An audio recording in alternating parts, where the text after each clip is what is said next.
Tell me if I'm wrong, but one of the most exciting parts of mechanical design engineering is getting a shipment in from all the parts that you design on CAD and getting to feel them and see them in person. This is the device that I helped design. It's a threaded insert installer. Here you see the manufactured parts with a nice smooth finish, the pipeline logo. Another one of the parts, again, the pipeline logo. Down here in this box, we have several components, different pieces here, more components over here. It's really like a candy store. It's like a box of chocolates. You never know what you're gonna get, but really we know what we're gonna get. We better get what we expect. So what I want to show you is this one in particular. This is what I helped design.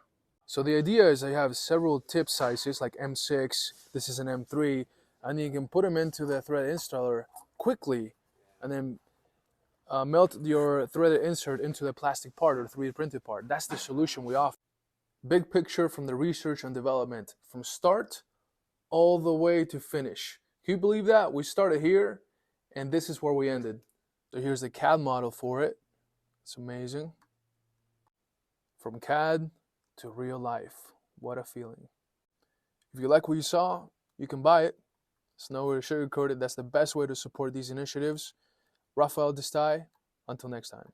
If you want to see a demo, check out the booth at MD&M.